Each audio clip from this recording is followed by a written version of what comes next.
তোমার প্রতি আমার শেষ উপদেশ, কখনো মিথ্যে বলবে না।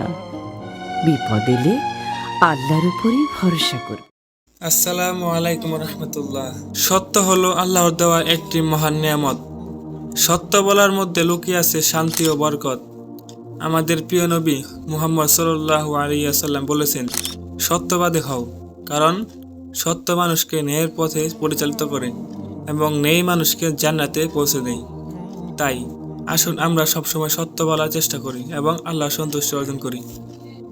সত্য বলার নিয়ে একটি ভিডিও আপনাদের মাঝে উপস্থাপন করছি, মনোযোগ সহকারে দেখুন, আশা করি কিছু শিখতে পারবেন। এসো বাবা, আল্লাহর রহমত সব সময় তোমার উপর ছায়া হয়ে থাকুক, আমিন। এই জামাটা পরে নাও। এর আস্তিনের নিচে 40টি স্বর্ণমুদ্রা সেলাই করে দিয়েছি।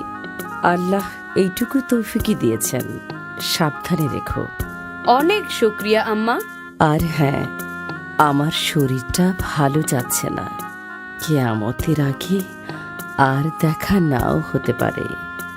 তোমার প্রতি আমার শেষ উপদেশ, কখনো মিথ্যে বলবে না। বিপদ এলে আল্লাহর উপরই ভরসা করবে, কখনো মিথ্যার আশ্রয় নেবে না।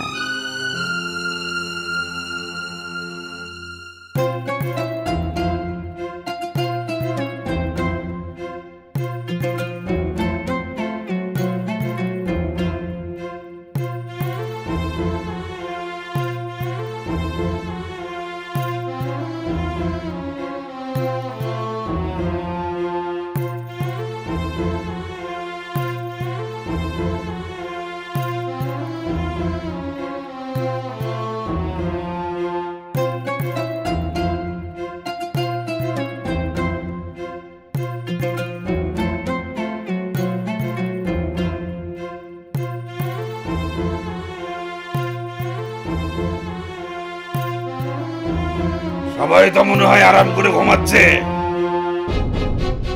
এই কেউ নড়বি না, যাচ্ছে বের করে দে, না হলে ঘাট থেকে মাথা আলাদা করে দেবো। ওরে বাপরে, এই নাও আমার সবকিছু এখানে। ওরে বাবা রে, ডাকাত ডাকাত ডাকাত!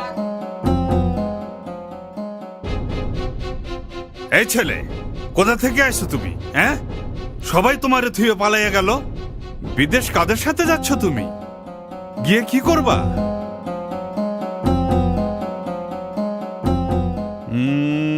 বোবা নাকি ছেলেটা? কথা কয় না দেখি। দূর, বাদ দেন, ছোট ছেলে, ওর কাছে কিছুই নাই। আরে কথা বলবি নাকি জিব্বা কেটে ফেলবো? জিজ্ঞেস করি কোথায় যাস? বাগদাদ। হ্যাঁ, ফকিন্নির ছেলে আবার বাগদাদ যায় কেন? কি পড়াশোনা করতে, না ফোরাতে ডুবে মরতে? পড়াশোনা করতে। পড়াশোনা করতে? তা খালি হাত পা নিয়ে গেলেই পড়াশোনা হবে? পাত্তি পুতি কিছু লগে আছে, না বাগদাদের রাস্তা ঝাড়ু দিয়েই খাইবা? ওকে ভালো করে চেক করেন, খালি হাতে তো আর কেউ বিদেশ যায় না।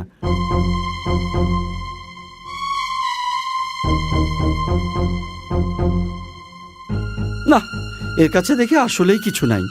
বুঝছি, আসলেই ফকন্নির ছেলে। না, আমার আম্মা আমাকে যথাযথ খরচ দিয়েই কাফেলায় পাঠিয়েছেন। ও তাই নাকি? তা সেগুলো কোথায়? এরে সর্দারের কাছে নিয়ে চল। তাই চলেন।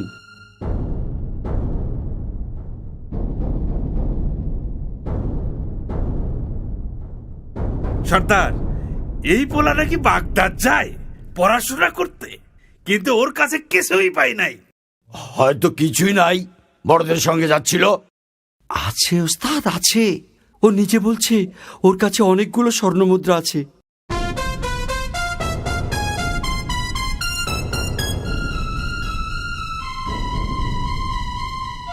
হাই ছেলে, তোমার নাম কি? আব্দুর রহমান। তা তোমার কাছে কিছু থাকলে সোজা বের করে দাও, নইলে জলদি কেটে পড়ো, আমাদের কাজে ব্যাঘাত ঘটিও না। জি, আমার বগলের নিচে জামার সঙ্গে সেলাই করা থলেতে স্বর্ণমুদ্রাগুলো আছে। ওর জামাটা কেটে ফেলো এক্ষুনি, দেখি কি বের হয়।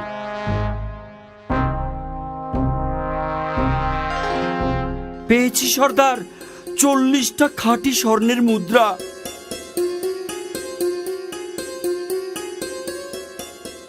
তুমি তো দেখছি আচ্ছা বোকা ছেলে। এই বুদ্ধি নিয়ে বাগদাদ যাও পড়াশোনা করতে? তুমি না বললে তো কেউ জানতেই পারতাম না যে তোমার কাছে এত মূল্যবান সম্পদ আছে।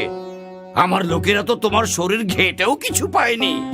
তুমি ইচ্ছে করলেই আমাদেরকে ধোকা দিতে পারতে, তাতে তোমার এই সম্পদগুলো তোমারই থাকতো। কিন্তু সেটা না করে গোপন জিনিসটি প্রকাশ করলে কেন?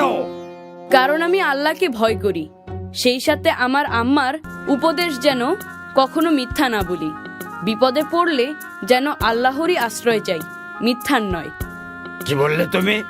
আমার উপদেশ বিপদেও মিথ্যে বলা যাবে না? না, কারণ আল্লাহ যদি ইচ্ছা না করেন তাহলে মিথ্যা বলেও আমি রেহাই পাবো না।